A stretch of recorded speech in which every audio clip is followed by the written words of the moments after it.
Jean-Luc, t'es toujours dans le coin, t'es parti?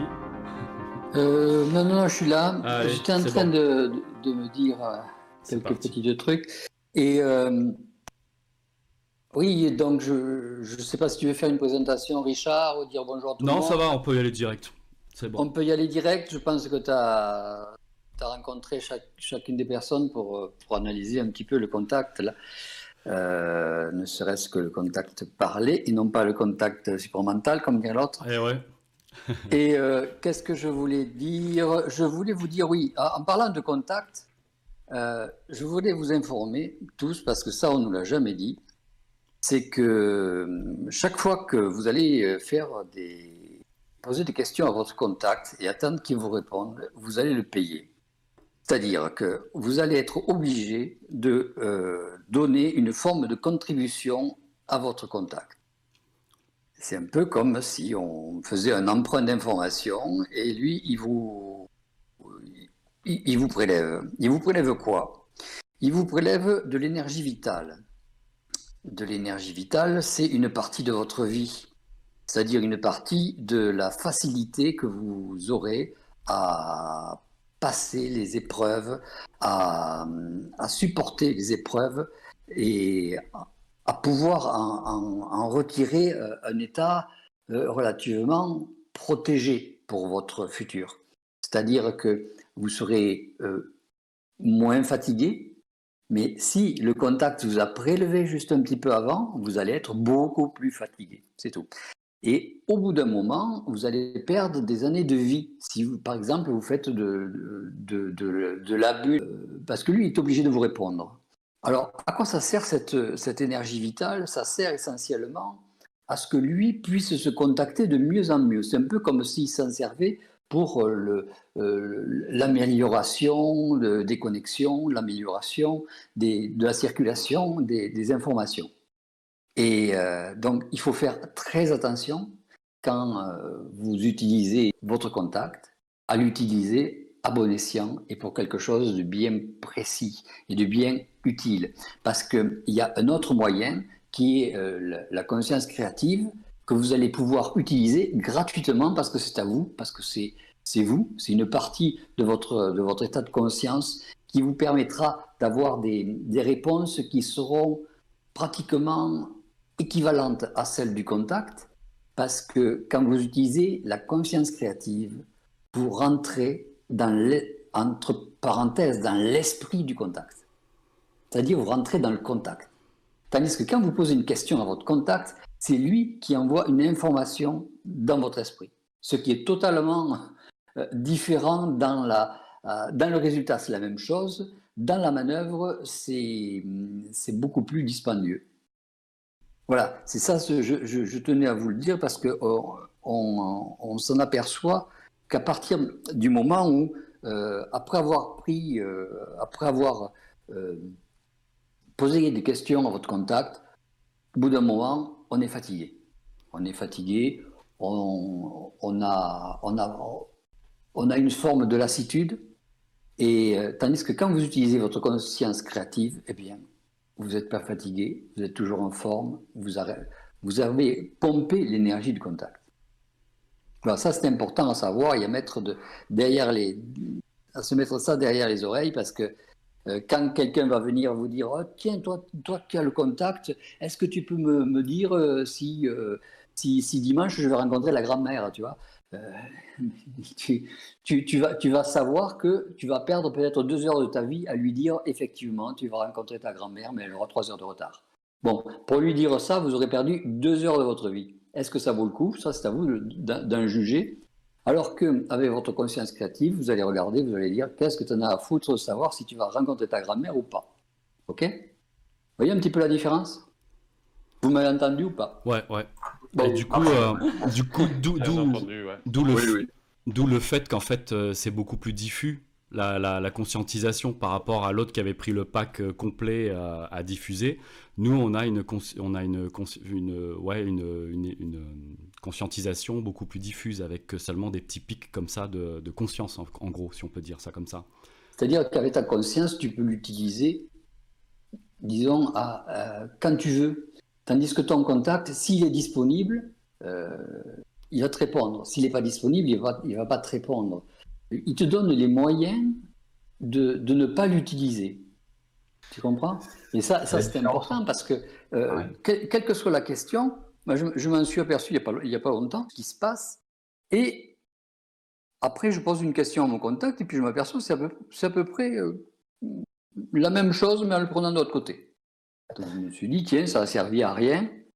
Et puis, il te dit indirectement que lui, ça lui a permis d'être plus en connexion avec toi, de ponctionner davantage d'énergie pour être mieux. Oula! Jean-Luc, À ce Donc moment- ça serait la différence entre. Oui. Ça serait la différence entre contacter le réel et contacter un contact, du coup.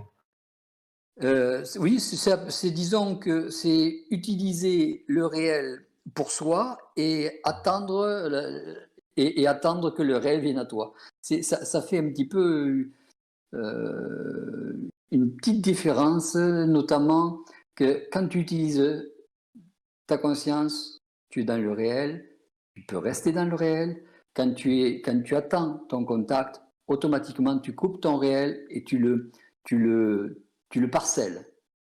Et donc, c'est l'accumulation des formes de contact qui te donne un résultat sur un réel continu. Tandis que dans l'autre cas, tu es dans le continu du réel. Dans la conscience créative, tu es dans le continu du réel. Julie, Tandis que l'autre, ce sont des petits morceaux. D'accord? Oui. vas-y Julie. ok, merci. Jean-Luc, est-ce que tu peux donner un exemple encore plus précis de la conscience créative? Pour donner un exemple, par exemple, je sais pas, je vais parler de la volonté. Je vais demander, tiens, qu'est-ce que c'est que la volonté chez l'homme? Je vais regarder ça, puis je vais voir que la volonté chez l'homme, c'est une forme d'espoir. Et c'est l'espoir de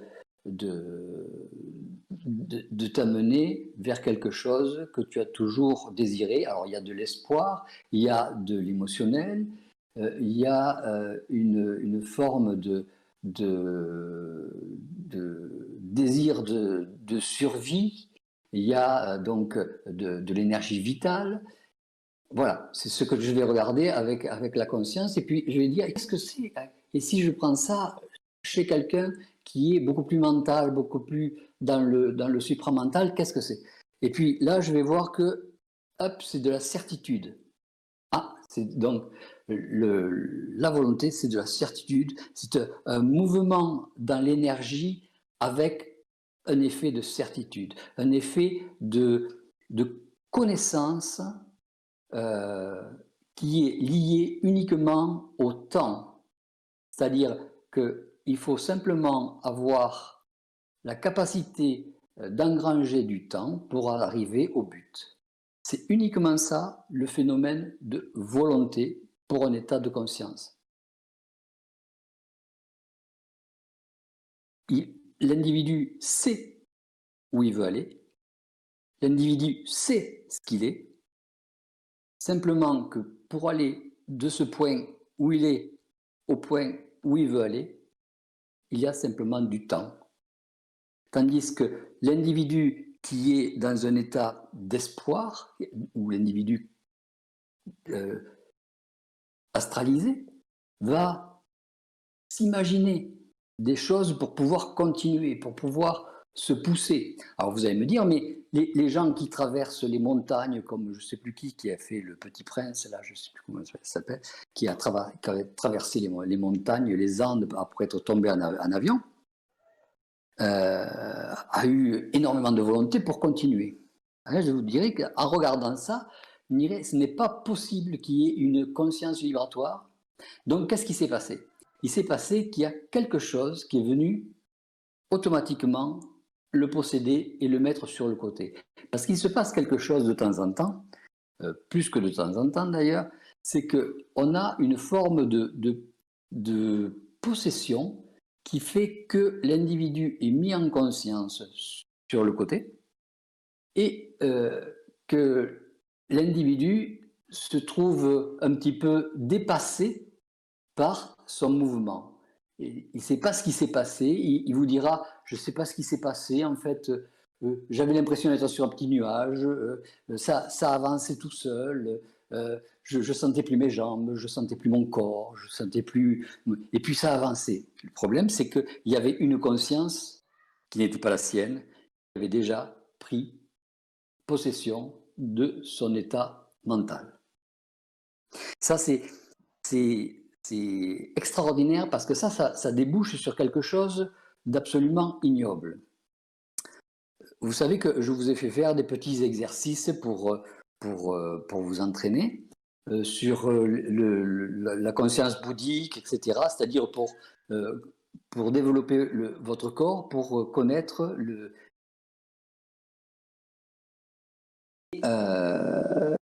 en développant ça, vous allez vous apercevoir que vous savez qu'il y a des choses qui vont arriver parce que vous les avez perçues au travers de votre corps bouddhique, et puis vous apercevez que ces choses-là, vous ne pouvez pas les éviter.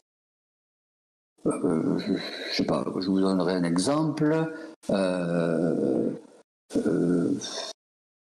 Vous allez vous faire renverser par un vélo, par exemple.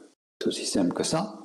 Donc, vous voyez au sol, avec votre corps bouddhique, et puis vous voyez que c'est un vélo qui vous a poussé. Et vous voyez que c'est sur tel endroit de la rue où vous allez être renversé. Alors vous dites, je ne suis pas un imbécile, je ne vais pas bouffer le vélo uniquement pour faire plaisir à tout le monde. Donc, je vais éviter de traverser cette rue. Le problème c'est que quand d'une part, il se passe deux choses. La première, c'est qu'il y aura une forme d'amnésie chez vous. C'est-à-dire qu'à ce moment-là, vous n'y penserez pas parce que vous serez pris par un appel téléphonique ou par quelqu'un qui vous fait bonjour ou par quelqu'un qui vous oblige à traverser parce qu'il y a quelqu'un devant vous. Il y a cette hypothèse-là qui peut arriver. La deuxième hypothèse, et qui est, je dirais, fréquente, mais fréquente pour des événements un peu plus lourds, un peu plus tendus, un peu plus importants, c'est que vous allez avoir quelque chose qui va vous rentrer dedans et qui va prendre votre corps pour traverser. Et vous allez vous retrouver de l'autre côté sans y avoir pensé. Vous savez, il y a ces formes d'absence où vous vous dites, tiens, j'étais en train de penser à autre chose. Alors, vous n'étiez pas en train de penser à autre chose. Il y a quelqu'un qui est rentré dans votre esprit et qui vous a poussé. Ce qu'on appellerait une forme de possession s'il n'y avait pas... s'il y avait cette présence qui était en train de se manifester. Or, elle ne se manifeste pas, elle utilise uniquement ce qui doit être fait pour votre programmation. Et c'est ce qu'on appelle, ce que moi j'appelle ça du mensonge cosmique. Pourquoi? Parce que imaginez qu'au lieu de vous faire renverser par le vélo, ce soit vous qui soyez en vélo et qui allez tuer la grand-mère qui est de l'autre côté. Vous êtes en vélo, et puis vous vous dites, je ne vais pas tuer une grand-mère, je vais essayer d'aller de l'autre côté. Et à ce moment-là, vous vous sentez obligé de continuer parce que vous n'êtes plus dans votre tête, parce que vous n'avez plus la possession pour comment on freine, comment... Et là, hop, vous vous apercevez que l'événement se passe quand même. Et ce qui se passe, c'est que la majorité des individus qui doivent suivre une programmation, c'est-à-dire nous tous, on est obligé de suivre les événements, même si on les connaît, même si on les refuse, on est obligé de suivre ces événements. Et ces événements vous amènent dans une catastrophe généralement psychique, c'est-à-dire que vous vous sentez, pour certains, responsable, pour d'autres, vous ne comprenez pas ce qui s'est passé, pour d'autres, vous avez senti qu'il y avait une possession, et donc vous vous sentez totalement insécure, et pour d'autres, vous sentez que vous avez fait votre programmation comme vous le deviez, mais que vous ne pouvez pas faire autrement. Ce qui signifie que même si, imaginez que vous fassiez un acte délictueux, que vous assassiniez quelqu'un, que vous ne vouliez pas le faire, eh bien, il y aura quelqu'un qui va le faire à votre place. Et vous serez quand même accusé. C'est en ça que c'est du mensonge. C'est qu'on n'est pas les responsables de 90% de nos actions. On n'est pas les responsables d'être dans un état où on est responsable du malheur des autres, si vous préférez. On a déterminé, avant de descendre, ce que l'on voulait faire pour avoir notre programmation, pour avoir une certaine souffrance sur la planète, mais quand on ne veut plus subir cette souffrance, on est obligé quand même de la subir parce qu'il y a quelqu'un qui se met à notre place pour faire la programmation qu'on ne veut pas faire si on la connaît. Mais Comprenez Jean-Luc, le mécanisme là? mais Enfin, Jean-Luc, excuse-moi Jean-Luc, mais tu sais, quand on commence à comprendre cet enseignement-là et tout ça, on nous dit que c'est important de communiquer de plus en plus d'essayer, communiquer de plus en plus au niveau de l'esprit, au niveau de son double, de, de, de, de descendre son autorité sur Terre pour aller chercher notre information. Puis là, tu nous arrives avec une donnée qu'à toutes les fois qu'on ferait ça, on perd de l'énergie vitale. Oui, parce que c'est pas la bonne technique. Disons que, ok, faut prendre contact avec, avoir son contact, mais c'est ta conscience vibratoire qui te permet de faire le travail. Parce que quand tu prends, si tu vas poser une question à ton contact, tu es obligé d'attendre. Je ne sais pas si tu t'aperçois, pour chaque individu qui a posé une question à son contact, à moins que le contact soit à 20 cm de vous, c'est-à-dire qu'il ait prévu le coup pour vous aider, mais sinon vous êtes obligé d'attendre 2-3 minutes le temps que la question monte et que ça redescend.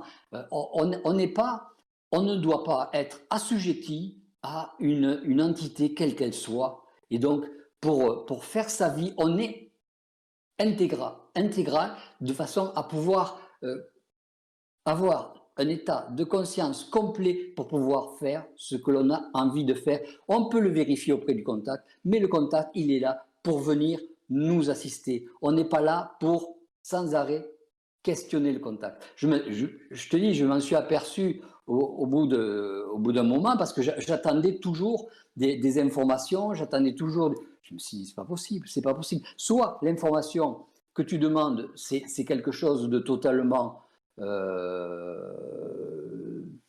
inutile, soit c'est quelque chose de fondamental, auquel cas tu es obligé d'avoir ton information. Et tu as ton information. Tout le monde a droit à son information. C'est un droit, ce n'est pas une demande. Et quand on te dit, OK, il faut prendre contact, OK, il faut que le canal soit fait, d'accord, mais le double va t'envoyer des informations sans que fondamentalement tu les réclames. Et il faut qu'elles soient à proximité de toi, il faut qu'elle soit déjà en état de te servir, plutôt que ce soit toi qui fasses la demande. Chaque fois que vous voulez aller quelque part, vous n'êtes pas toujours en train de téléphoner à la personne que vous devez rencontrer, à l'épicier chez qui vous devez acheter je sais pas moi, du vin ou du lait, ou à votre boulanger, vous leur filez pas des coups de téléphone. C'est votre État qui vous amène là-bas pour acheter ce dont vous avez besoin. Mais là, c'est exactement la même chose. Il faut que votre vie soit gérée par vous-même et non pas par votre contact. Et votre contact ne doit être là que pour éventuellement vous prévenir ou vous servir si vous en avez besoin, mais pas en attente. C'est intéressant. Est-ce Très qu'on intéressant. est-ce qu'on peut dire qu'on vit notre vie, on trace notre route, et lui, il insuffle. Donc nous, il n'y a pas de demande de notre part, mais on a l'impression qu'on fait des choix, on pourra parler plus tard de jusqu'à où est-on programmé, ça peut être une question. Mais on a l'impression qu'on avance, on suit notre chemin, on prend une décision qu'on trouve OK, parce que ça nous fait pas mal, ça nous amène pas de trucs pénibles. Et donc lui, il doit insuffler, ou du moins certains diraient, je me fais insuffler des trucs par mon contact, mais il n'y a pas de demande. Est-ce que ce fonctionnement-là, il est correct? Donc c'est une infusion tranquille d'intelligence venant de lui. Donc après, est-ce que lui, comment il décide quand est-ce qu'il veut nous contacter? Il vous donne des choses, il vous met des choses à disposition. C'est pour ça qu'on n'a plus de questions au bout d'un moment. Mais on n'est pas, oui, mais on n'est pas obligé de se servir de ce qu'il te donne. Lui, ce qu'il te donne, il te le donne sous une forme d'énergie disponible.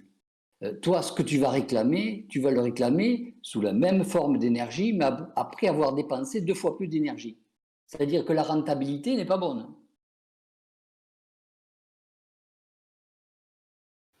Ouais, c'est intéressant. Ce que tu es en train de décrire, c'est une rentabilité énergétique pour pas y perdre de la vie et continuer ce qu'on a à faire simplement sur Terre, enfin en bas, et ne pas cramer de l'énergie à vouloir trop demander. Donc en fait, on peut continuer à faire ce qu'on fait. Et là, j'ai pas la suite. Si quelqu'un veut enchaîner là-dessus, mais en tout cas, ouais, en tout cas, ça se comprend. Je comprends le principe. Et donc en fait, quand on reçoit des informations qu'on n'a pas demandées et qu'on se rend compte qu'en fait on n'en a pas besoin sur le moment, ou donc je sais pas, c'est des concepts qui sont tellement difficiles à atteindre. Moi, j'ai eu des fois des infos comme ça, je dis qu'est-ce que je peux rien faire de ça, moi ça me sert à rien. À ce moment-là, ça s'arrête. Est-ce que si en lien avec ce que tu as dit, Jean-Luc? Mais disons que ce qu'on vous envoie, c'est uniquement pour construire le canal, pour nettoyer le canal, pour construire le canal, pour faire en sorte qu'il y ait une forme de fusion. C'est ce qu'on pourrait appeler la fusion. Et effectivement, ça construit la fusion. On ne construit pas, c'est comme une bâtisse, on ne construit pas rien qu'avec, en repeignant les murs. On est obligé de faire du béton, on est obligé de faire des fondations, on est obligé de créer des pièces qui sont moins jolies et moins fonctionnelles que la cuisine ou que la salle à manger, de bâtir sa fusion, de bâtir sa conception de vie avec ce que l'on trouve au travers de sa vie. Ouais. Jean-Luc, dans le fond, c'est de vivre sa programmation avec le moins de résistance possible?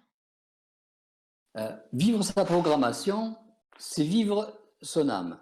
D'accord? OK. Vivre son contact, vivre sa conscience, c'est vivre en dehors de sa programmation. Chaque fois que tu vas avoir de la difficulté, c'est que tu vas vivre en dehors de ta programmation. OK. Oui, la fameuse initiation, les oppositions, quoi. Oui, ça, quand on sort du programme, on est dans l'opposition et l'initiation. Ça, on avait déjà parlé. Oui, avant. parce qu'une initiation avec une opposition, c'est fait, pour te fortifier, parce que tu ne te fortifies qu'en forçant. C'est un peu comme quand vous faites des muscles, quand vous soulevez des poids, c'est parce que vous avez une opposition. Vous avez une opposition qui est du poids, vous avez une opposition qui est ou votre propre poids ou comment on appelle ça, les haltères. C'est uniquement ces oppositions qui créent le développement de votre corps. Là, c'est pareil, c'est les oppositions dans l'action qui fait que vous allez avoir une conscience qui va vous permettre d'être de plus en plus intelligent avec les événements qui vous confrontent. Un programme, vous l'avez décidé. On ne va pas vous entraîner une opposition dans votre programme parce que automatiquement vous allez vous arrêter. Et donc, si vous vous arrêtez, vous n'aurez pas la possibilité de vous développer. Si vous vous développez, si vous ne développez pas, vous n'allez pas rectifier votre âme ou la peigner comme il faut. Donc, ça n'aura servi à rien. Donc, il n'y a pas d'opposition dans votre programme. Les seules oppositions que vous pouvez trouver, ce seront des oppositions émotionnelles. C'est tout. C'est-à-dire que ça va vous faire pleurer, ça va vous faire rire, ça va vous faire vous poser des questionnements, mais ce sont les seules oppositions. C'est-à-dire ce sont des systèmes d'opposition qui se font dans un autre plan. Ouais, ça répond à la question de permettre à tout le monde de différencier le niveau de puissance d'opposition. À partir de quel moment quelqu'un peut sentir qu'il est en opposition, là, en rapport avec de l'initiation, donc là, vraiment à pousser les murs, et la simple opposition, comme tu disais, soit émotionnelle, ou des choses qui sont un peu à contrario dans nos vies, mais qui sont facilement comme un saut d'obstacle. Et à partir de quel moment tu sens que la puissance, ou l'énergie, ou la vibration est forte, et qu'elle est du domaine de l'initiation, parce que finalement on a plusieurs oppositions de plusieurs types dans la vie. Donc là, est-ce que tu pourrais mettre un curseur éventuellement? La mesure de votre opposition, c'est la mesure de l'intelligence. Plus c'est intelligent de l'opposition, et puis vous pouvez être sûr qu'il y a quelqu'un en face qui s'appelle le double, et qui vous empêche d'avancer. Et alors que si vous avez une petite opposition, c'est simplement pour vous amener sur un autre chemin. Et ça, c'est l'opposition dans votre programme. Donc, c'est quelque chose qui va vous amener ailleurs, c'est-à-dire vous faire changer de porte ou faire changer de chemin uniquement. Et donc, il ne s'oppose pas à vous, il vous détourne. Quand vous avez un détournement dans votre vie, c'est que ce n'est pas une opposition, ce n'est pas une initiation, c'est simplement la suite de votre programme. Ouais, en exemple, là, quand tu as une personne, tu sais, on disait souvent, ou on a entendu souvent, votre pire ennemi est votre meilleur ami. Dans le sens où le contact passe par lui pour te faire révéler beaucoup de choses, puisque souvent un ennemi, c'est comme dans les films, là, ils sont opposants, mais au même niveau, on pourrait dire d'intelligence. Donc en fait, le contact passe par lui pour te faire traiter des choses que tu as traitées. Donc ça fait partie de l'opposition des impositions importantes, du contact, quoi, qui serait donné par le contact. L'opposition, le contact peut passer par tout le monde. Quand il veut s'opposer à vous, ça peut passer par tout le monde. La notion d'ami, d'ennemi, ça c'est votre affectif qui le crée, c'est votre croyance qui le crée. Vous n'avez pas d'amis ou d'ennemis, vous avez des gens qui sont dans le même objectif que vous, qui sont dans la même compréhension que vous, qui sont dans la même intelligence que vous. Les individus qui sont en opposition systématique avec vous, c'est que quelque part, il y a quelque chose derrière. Et ce quelque chose, c'est souvent votre contact.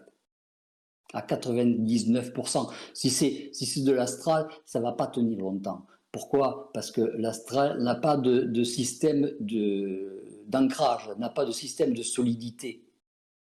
Ce n'est pas un système énergétique dilaté. C'est-à-dire, ce n'est pas un système énergétique qui va pouvoir se maintenir en étalant son énergie. Parce que le fait d'étaler son énergie entraîne un phénomène de puissance. Et le phénomène de puissance ne peut pas être retenu dans le phénomène astral, parce que si on le met dans le phénomène astral, automatiquement, il y aura de la rébellion et il y aura un effondrement de l'astral, parce que quand tout le monde veut devenir puissant et avoir du pouvoir, ça effondre le système social, entre guillemets, de la majorité des morts.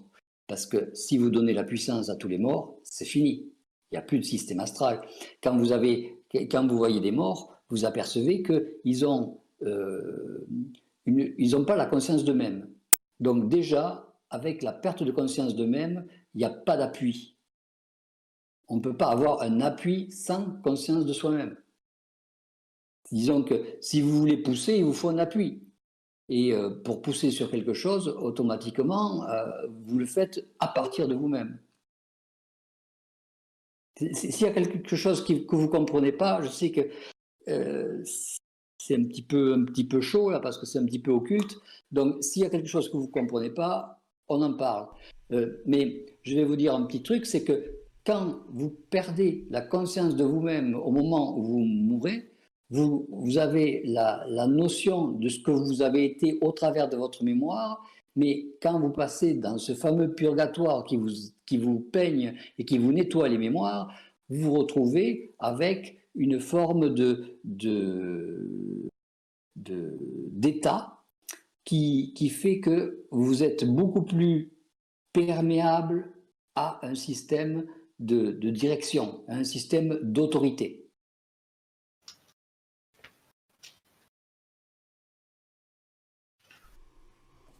C'est bon? Ouais. Allô, allô? Vas-y, C'est Edine. la- Edine. Oui, donc c'est la raison pour laquelle effectivement, il y a des cas, que je peux avoir des contacts comme ça, quand je dis stop, ça s'arrête, quoi. Ils peuvent pas aller plus loin que ce que moi, la limite que je mets. Ouais, c'est ça. Bon. Ils peuvent pas. Ils suivent le mouvement de l'autorité. Ils sont obligés de suivre le mouvement de l'autorité parce que l'autorité, c'est l'intelligence qui donne la direction. Pour eux, c'est ça. Ouais. Et c'est important parce que ça permet d'avoir non pas une démocratie dans le terme propre, mais c'est une forme de comment on appelle ça, avec Dictature. de dictature. On rentre en dictature. Et ouais. Non, vas-y. Et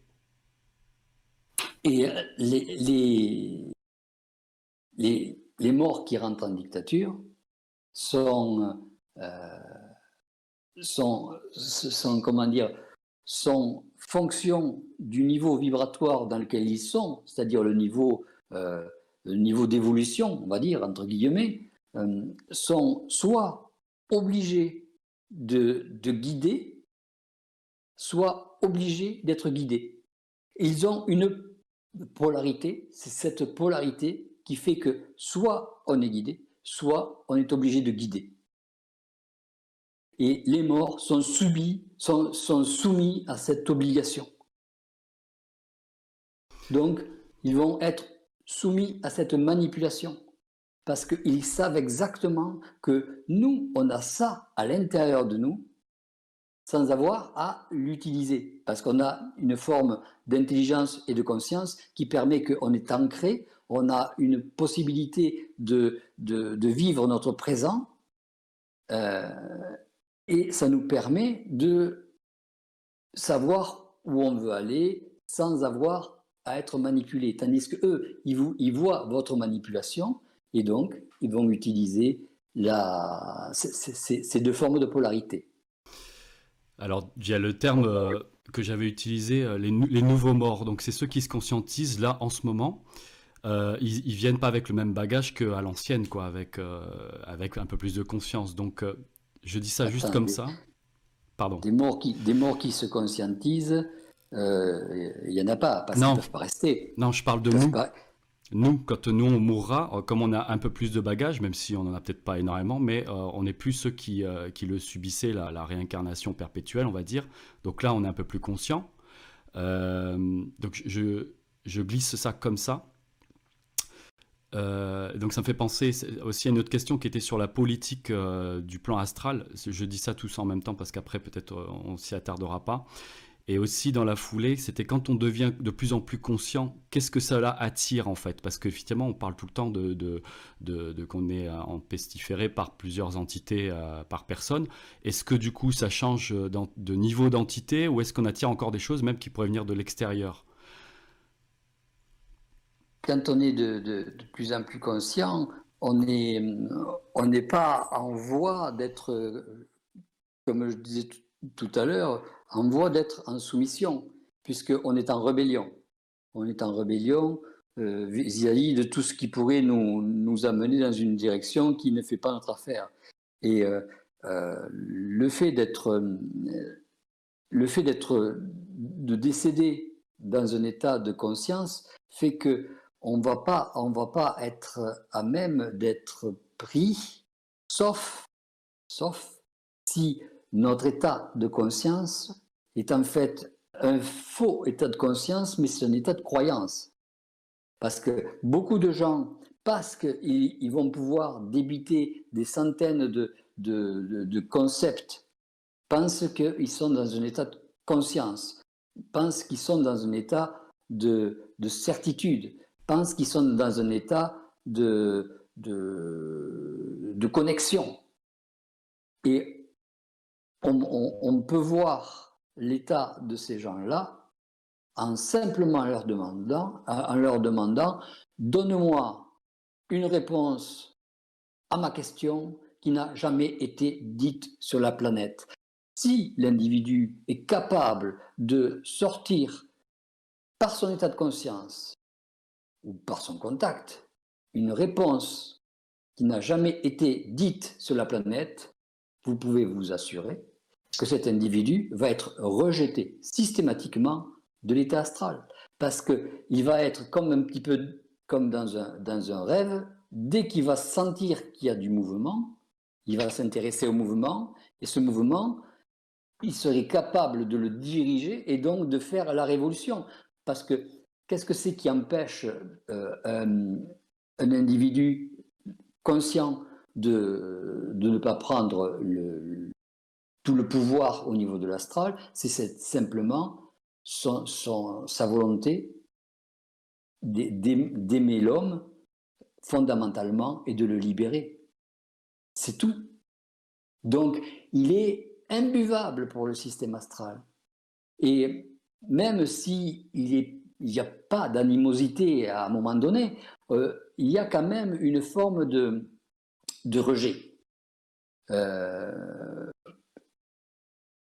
Pour vous donner une idée, parce que ça, il faut que vous ayez la notion de ce système-là, c'est que quand vous vous promenez, si par exemple vous rencontrez une bonne sœur, moi j'ai rencontré une bonne sœur il n'y a pas longtemps, là, et elle arrive vers moi, et puis au fur et à mesure qu'elle arrivait vers moi, elle est devenue toute rouge.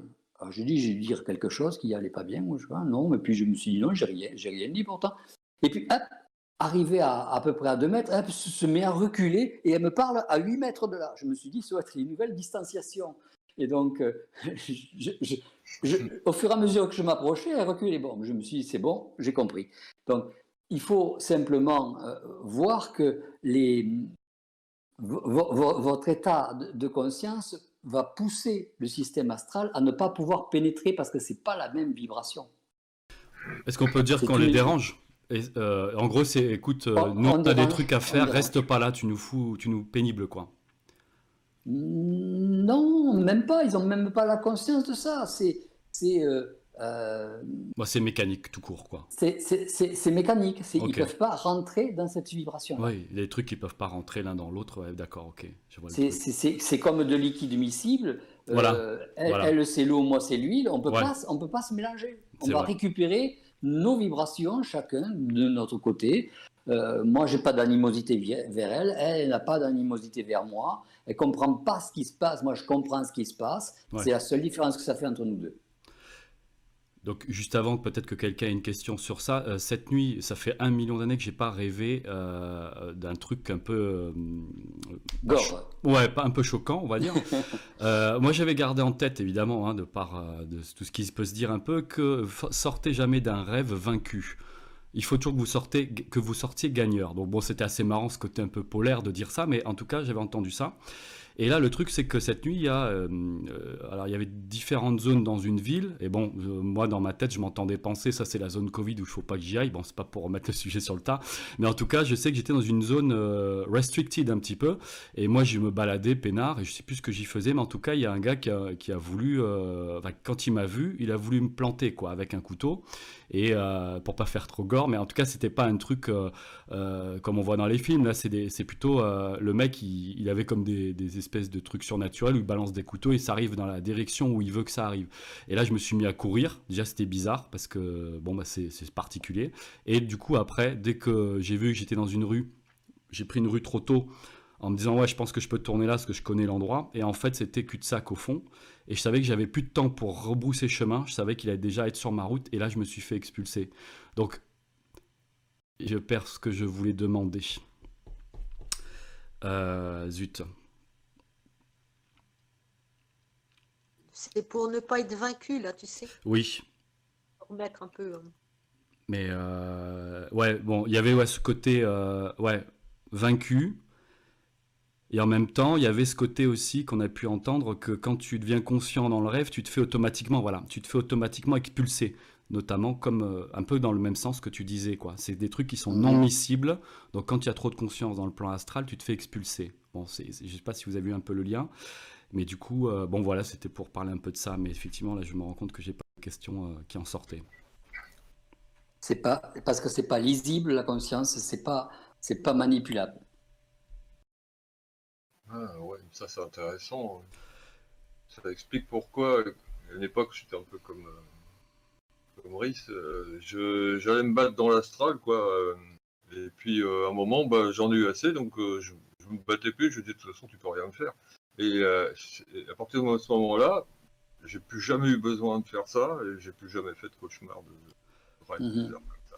Ça t'est fini. Mais c'est bien, tu me fais revenir sur le truc, mais là, du coup, je suis parti par peur, quoi. Donc, alors Ouais, que... mais peu importe, Peu importe. dans la mesure où on a la même vibration, on peut se battre, d'accord? Voilà. Dans la mesure où on a des vibrations différentes, on ne peut pas se battre. Ouais, c'est ça, ouais. J'avais pas bien compris ce qui s'était passé, mais là, ça s'explique bien. Ouais. Après, tu disais, est-ce qu'on peut rencontrer d'autres consciences? On peut rencontrer d'autres consciences, mais pour ces consciences-là, on est du même acabit, c'est-à-dire que on est différent, on peut échanger, mais on n'est pas en forme de soumission. Parce qu'il y en a qui disent, et à l'extérieur, on va pas embêter nos voisins extraterrestres, mais dans la mesure où nous, on arrive avec des vaisseaux et tout ça, est-ce qu'on va pouvoir, diriger des extraterrestres? Est-ce qu'on va pouvoir avoir la possession sur eux? Non, ils n'ont pas la même vibration. Dans la mesure où vous n'avez pas la même vibration, vous n'allez pas pouvoir avoir la possibilité d'échange. C'est un peu comme si l'individu, il se fond dans vous, vous allez attraper quoi? Rien du tout. Vous allez être deux mondes qui vont s'interconnecter et sans jamais se toucher. Ouais. Donc, c'est deux quel choses. est l'intérêt si ce n'est le fait d'échanger?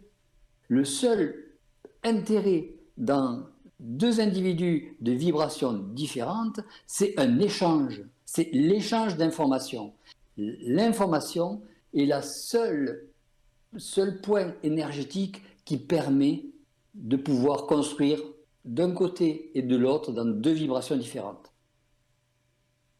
C'est-à-dire que vous donnez de l'information sur ce que vous êtes ou une technologie particulière, l'autre individu va pouvoir l'absorber, le comprendre et l'appliquer dans son monde.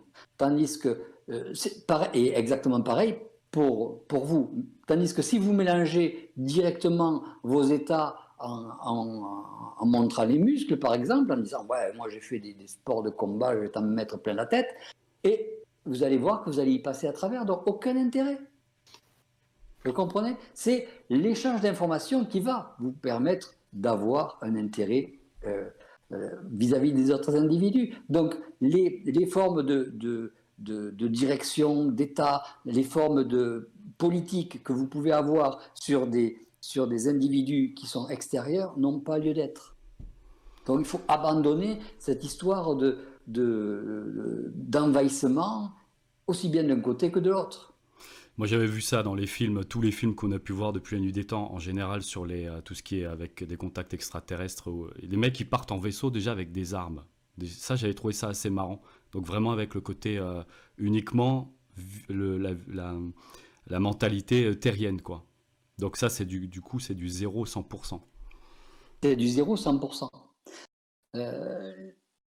Pour avoir rencontré quelques individus, on sait très bien que certains peuvent changer d'état, je dis bien d'état vibratoire, uniquement sur volonté. Uniquement, s'ils le désirent, ils changent d'état vibratoire. C'est-à-dire que la balle avec laquelle vous allez tirer, vous allez la retrouver dans le mur parce qu'il aura changé d'état vibratoire. Uniquement. Donc, vous arrivez avec vos armes, ils vont se demander pourquoi vous venez avec les armes. À quoi ça sert? Quel est l'objectif? Et vous allez vous entretuer avec. Comprenez? C'est simplement que on ne peut se confronter qu'avec des gens qui ont la même vibration que nous. Si vous ne pouvez pas vous confronter avec des gens qui ont le même état vibratoire que vous, vous ne pouvez faire en sorte qu'échanger. La confrontation, je parle de confrontation armée ou de confrontation solide, matière, n'est valable que dans la mesure où vous connaissez votre matière, où vous pouvez la garder solide. S'ils peuvent sans problème enlever les formes d'attache que vous avez entre chaque atome, vous allez vous retrouver dans une forme d'éther très douce, très molle, mais pas du tout combative, même si vous avez un état combatif. Bon, je ne sais pas comment vous montrer ça, mais disons que si vous n'êtes pas dans le même état vibratoire qu'eux, ben, soit vous ne les verrez pas, soit vous ne les attendrez pas, soit vous n'en tirerez rien du tout. Il faut que vous ayez une forme d'écoute et d'échange. Et ce qui peut se faire en même temps avec des phénomènes astraux où il faut avoir une écoute, il faut avoir une possibilité d'écoute et d'échange. Encore que pour l'astral, vous avez une partie d'astral chez vous, donc un corps astral, qui vous permet de les diriger. Parce que dans la mesure où vous pouvez diriger votre corps astral, vous pouvez diriger l'astral que vous avez en face. C'est-à-dire les morts, c'est-à-dire vous-même plus tard. Sinon, si vous êtes déjà fusionné, vous n'aurez aucun intérêt, vous avez passé à travers. Même en étant très évolué, vous ne pourrez pas vous attendre à diriger votre ombre. Puis vous n'aurez aucun intérêt à diriger des gens qui sont moins intelligents. Quel est l'intérêt de diriger des individus? Quel est l'intérêt du pouvoir si ce n'est un intérêt d'orgueil pour vous-même? Il n'y a aucun intérêt. Est-ce que vous m'entendez là? Ouais. Oui. Ouais, ok, parce que je voulais poser une question à Jean-Luc. Comme tu étais parti dans la science-fiction, c'était très bien pour moi. Tu sais que, pour ceux qui ne savent pas, j'avais commencé à écrire des livres de science-fiction. Ah oui, c'est vrai. Ouais. Et en fait, je me suis rendu compte à un moment que l'information que je recevais par rapport à ces écritures n'était pas suffisante. Donc c'est un sentiment, c'est une sensation vague hein, que j'ai au fond de moi, mais je sens que je ne l'ai pas amené au niveau où ça devrait être. Alors c'est quoi le jeu? C'est-à-dire, j'ai l'impression que l'information qu'on m'a donnée me maintient dans ma programmation, et ça c'est toi qui me le révèles quand j'écoute ce que tu dis, et qu'en fait la perception que j'ai de ce que je devrais avoir comme information devrait me faire sortir de ma programmation. Et là, je suis du coup, avec ce que tu as dit, ça m'intéresse parce que du coup, je sens que je suis entre les deux. C'est-à-dire qu'à partir du moment où tu auras la conscience de sortir de ta programmation au travers de ton information et au travers de toi-même, tu ne seras plus du tout intéressé à aller dans la forme de programme, c'est-à-dire la forme d'écrire ou de dessiner de la science-fiction. Parce que tu seras de la science-fiction.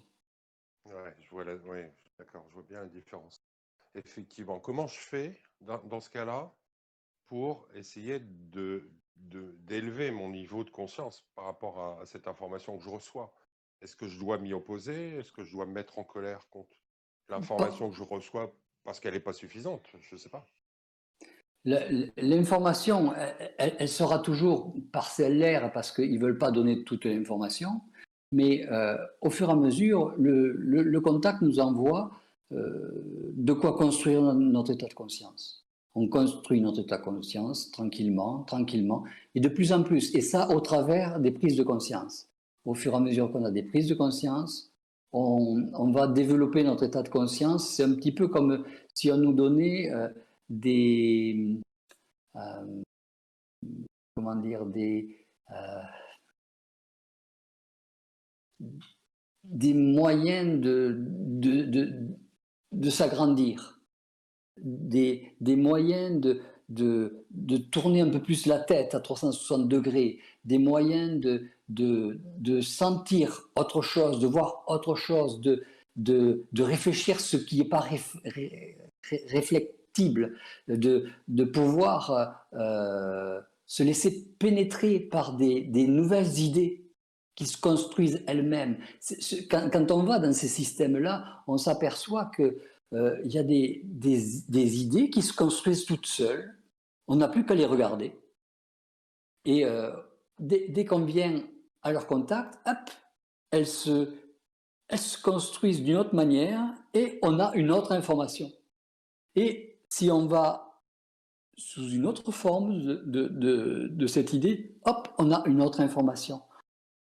La conscience créative, ça a deux points. C'est un point actif et c'est un point totalement passif. Le point passif, on se sert de l'énergie de conformation de ce qu'on rencontre, c'est-à-dire que ce qu'on rencontre imprime en nous quelque chose de nouveau, et donc on voit quelque chose de nouveau, ça c'est le phénomène passif. Et le phénomène actif, c'est qu'on se dirige par notre état de volonté vers quelque chose qui nous intéresse davantage.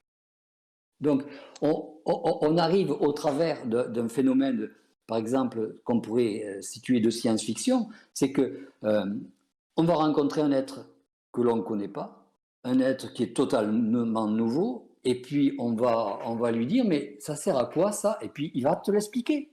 Il va te dire ça, et donc tu vas être dans un état passif de construction, et puis après tu vas dire, tiens, et ça, pourquoi tu utilises ça comme ça plutôt que comme ça? Et là, ça va être un état d'échange. Et dans cet état d'échange, tu vas te retrouver à vivre ta science-fiction et plus du tout dans la réflexion. Et tu seras parfois, en sortant de là, tu peux avoir tout oublié parce que pour se souvenir de quelque chose, il faut que, ce soit dans un état temporel, deuxièmement, il faut que ce soit ralenti. Et parfois, il y a des informations et des idées qui sont tellement vibratoires qu'on ne peut pas les ralentir, donc on ne peut pas les garder en information. J'entends bien. Donc, la création d'un phénomène de science-fiction, c'est intéressant dans la mesure où la vibration n'est pas trop élevée, sinon on ne peut pas la ralentir, on ne peut pas la marquer, on ne peut pas l'écrire, on ne peut pas l'expliquer. Et on ne peut qu'amener quelqu'un qui est d'à peu près même état vibratoire que nous dans le même mouvement. Et là, il vit la vibration, il vit la science-fiction comme nous, et à ce moment-là, il n'est plus du tout intéressé à revenir. C'est ça le problème. C'est que quand vous partez là-dedans, vous rencontrez tellement de gens, vous rencontrez tellement d'êtres, vous rencontrez tellement d'intelligence, tellement de subtilité, tellement d'événements que vous n'êtes plus du tout intéressé à aller voir si c'est les 35 heures ou les 32 heures qui sont en manifestation. Et du coup, on n'est plus dans un système de demande, mais on passe dans un système de questionnement, en fait. On passe dans un système de consommation, je dirais, de consommation d'énergie. On consomme cette énergie un peu comme si ça épurait sans arrêt notre esprit, ça épurait sans arrêt notre capacité à se développer. C'est très excessivement grisant le développement. Le développement des états de conscience ou des états d'esprit, c'est excessivement grisant parce que ça vous fait voyager à des vitesses que vous n'auriez pas imaginées, ça vous fait rencontrer des êtres que vous n'auriez jamais vus comme ça vous fait vous voir d'une manière que vous auriez jamais pensé, parce que nous, on se pense dans un état particulier, on se pense dans une forme particulière, mais si par exemple on vous enlevait le corps, on vous montre exactement comment est votre esprit, si on vous montrait que vous êtes tronqué au niveau cérébral, au niveau de la tête, au niveau que vous n'avez pas de bras, etc., ça vous choquerait. Et le fait de vous choquer, après, sur le coup, vous essaieriez de vous reconnaître, de trouver des traits. Et vous apercevriez que c'est uniquement votre vibration qui vous permet de trouver des traits. Et que quand vous rencontrez un être, il n'y a que ça qui est vu. Il n'y a que ce phénomène d'interférence avec le temps qui vous permet de vous reconnaître. Et que quand vous rencontrez ces gens-là, il n'y a que ça qu'ils voient. Donc si vous ne l'avez pas vu, vous êtes quoi? Vous êtes qui? Vous n'existez plus pour vous-même. Et si vous n'existez plus pour vous-même, pour eux, vous êtes à leur comment dire, à leur distance, à leur possibilité de manipulation. S'ils veulent vous manipuler. Mais pour manipuler quelque chose ou quelqu'un, il faut que ça amène quelque chose. Si ça amène rien, pour l'astral, ce que ça amène, c'est du pouvoir et de la possession et un maintien de ce pouvoir. Mais pour eux, quel est l'intérêt si eux n'en bénéficient pas? S'ils n'ont pas ce même exercice mental que celui que nous on fait, mais ça n'a aucun intérêt. Et vous, quand vous vous découvrez sous une autre forme, sous une autre vibration, sur une autre dimensionnalité, mais ça, c'est intéressant. Parce que, d'abord, vous vous dites, tiens, je ne suis pas comme je pensais être. Et donc, vous êtes déjà un peu moins orgueilleux d'avoir l'arrêt sur le côté quand vous vous peignez. C'est plus du tout la même chose. C'est plus du tout le même individu que vous voyez en face. Donc, vous n'avez plus du tout les mêmes caractères et les mêmes caractéristiques. Et vous êtes un peu moins à tripoter de l'émotionnel chez l'autre ou chez vous-même pour vous la jouer vivant. Vous êtes vivant dans un état vibratoire et vous apercevez que c'est votre état vibratoire qui vous rend vivant et non pas l'inverse. Et ce n'est pas l'état d'être vivant qui vous donne un état vibratoire. Ça se comprend, ça Oui, merci. Jean-Luc? Ouais. Oui, ça c'est Moi, je trouve, tu sais, je veux dire, bon, c'est intéressant tout ça, mais moi, je trouve que, en tout cas, pour ma part, je vais parler pour moi, j'ai de la difficulté à faire ce que j'ai à faire ici pour être être assez stable. Puis moi, j'aimerais ça qu'on puisse, je sais pas, discuter des choses que dans notre vie de tous les jours. Mhm. Parce que vu pendant qu'on est entre nous autres, on est tous des gens qui veulent être bien. Tandis que ce que vous parlez là, c'est bien, mais moi, je trouve que, en tout cas, pour ma part, j'aimerais savoir beaucoup plus d'informations sur ce que j'ai à faire à tous les jours ici, pour moi-même, puis pour mon bien-être, ben pour développer une certitude, justement, que. Oui, je comprends ce que tu veux dire. Ouais, c'était tout de suite assez vite hors de portée. C'est vrai que ça a commencé cash là avec ce qu'il a pu dire. Je comprends ce que tu veux dire, Julie. Mais Ouais, non, mais je peut-être. suis totalement d'accord là-dessus. Parce que ça, j'ai parlé de ça parce qu'on parlait de science-fiction. Oui, On aurait pu parler de cuisine, ça aurait été à peu près la même chose. oui, Mais par exemple, savoir ce que l'on a à faire, c'est le problème des individus, c'est que là-dedans, il y a une peur. Il y a une peur de rater sa vie dans ce qu'on a à faire. Et fondamentalement, il y a cette peur qui est toujours présente là-dedans. Et le système de peur a été, parce que ce qui serait intéressant, c'est de savoir, je le note, ce que c'est que la peur, où ça se tient et comment c'est manipulé. Mais pour en revenir à ton histoire de vie, fondamentalement, savoir où est ton bien-être, il va être dans ton équilibre. Il va pas être dans la stabilité émotionnelle. Ta stabilité émotionnelle, elle est là uniquement pour servir d'émontoire, c'est-à-dire pour servir comme la cocotte minute, pour laisser échapper l'excès de pression. Donc, quand tu as un excès de pression, tu vas rire, tu vas chanter, tu vas être bien, tu vas te dire tiens, je suis bien, alors que tu considéreras que tu seras mal quand tu vas pleurer, quand tu vas être tiraillé, quand tu vas être perturbé, alors qu'en fait, c'est de la gestion. C'est de la gestion d'énergie émotionnelle qu'il faudra que tu fasses à ce moment-là. Parce que si tu veux être bien, il faut que tu sois capable de renverser le moment où tu es pas bien en moment où tu es bien. Et c'est uniquement ce que tu as à faire pour être bien. Si tu veux être bien en permanence, entre guillemets, parce que tu seras jamais bien, tu seras en équilibre. Et être en équilibre, c'est ce qu'il faut rechercher.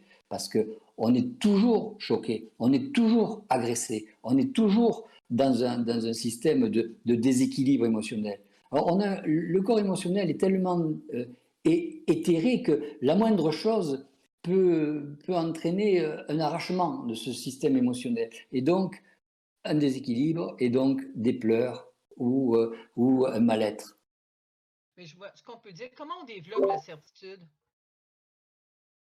Ta certitude, on la développe quand tu abandonnes de la peur, quand tu abandonnes la notion de responsabilité, quand tu abandonnes le fait que si tu n'es pas sur le bon chemin, ça va être très rapide, on va t'opposer.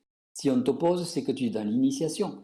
Si, par exemple, tu es sur le bon chemin, tout va bien, tout va aller bien, tout va rouler, tu auras les portes, les gens, tu auras les coups de fil, tout ça, ça va passer tranquillement. Donc, c'est le développement de la certitude. La certitude, c'est savoir exactement ce qui va se passer. Et tu peux savoir ce qui va se passer au travers de ton corps bouddhique, en voyant ton décodage, en voyant les événements qui arrivent. On est informé, je dirais, sans arrêt. Le seul moment où tu n'es pas informé, le seul moment, c'est le moment où tu vas mourir. Pourquoi? Parce que tu ne vas pas être informé par exemple, à 1 an ou à 6 mois, non, 6 mois ou 3 mois même.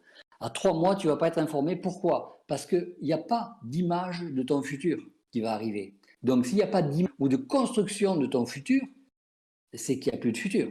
Et s'il n'y a plus de futur, c'est que tu es en train c'est que tu vas mourir. C'est du pratique, ça. Donc, dès que tu n'as plus de décodage, faut peut-être que tu fasses ta lettre de, comment dire, ta lettre de succession. Oui. Mais comme dans tout ce qu'on vit présentement, sans paniquer, là, dans tout ce qui se passe mondialement, c'est quoi la nuance entre ne pas embarquer dans la collectivité, puis en même temps savoir qu'il faut quand même être intelligent là-dedans, tu comprends? Il n'y a pas de question, hein? Attends un peu. Ben, je dirais que je ne sais plus où on a trouvé. Tiens, je te donne un exemple. Dans ce monde, il y a de l'intelligence en tout, c'est ça qui est assez extraordinaire. Par exemple, on avait notre fille qu'on doit mettre dans une chambre d'étudiants à Paris. Là, on ne trouve rien du tout. C'est-à-dire que absolument rien du tout, toutes les places sont prises, la colocation est prise, où les gens sont toujours en train de te dire oui, puis après le lendemain, ça ne va pas. Donc, tu te retrouves vis-à-vis de plein d'oppositions.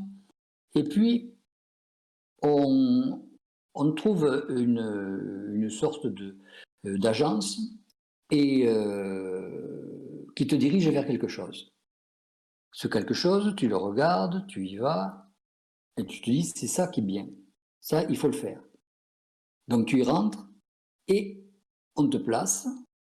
Tu trouves un super appartement avec vue sur la tour Eiffel, des gardiens, des gens qui s'occupent des environs, des salles où tu peux faire de la musculation, enfin tout un tas de trucs, toutes les disponibilités. Et l'individu qui te fait visiter, il te dit que en fait c'est un ancien hôtel qui a été racheté, un peu type Ibis, type les grands hôtels qu'on rencontre, et qui servait essentiellement à placer et à avoir des étudiants étrangers. Et que tous ces étudiants étrangers qui occupaient les 18 étages de l'immeuble, ils n'ont pas pu venir parce qu'ils étaient chinois, russes, et qu'ils sont en confinement et qui sont en interdiction de venir. Et donc, comme ils ne peuvent pas venir, on loue des étudiants français et c'est au dernier moment qu'on s'y est pris. Tu comprends donc, au total, c'est le Covid qui t'a permis d'avoir un appartement pour ton enfant. C'est pas extraordinaire, ça? Merci Covid. Je crois que je suis l'un des seuls à pouvoir dire merci le Covid. Parce que sans ça, tous les étudiants étrangers, chinois, japonais, belges, et russes et compagnie, auraient piqué la place et j'aurais mis ma petite à Savon, quoi. Tu comprends l'intelligence du phénomène? C'est jamais positif ni jamais négatif. On est toujours dans un système où il y a de l'intelligence obligatoirement.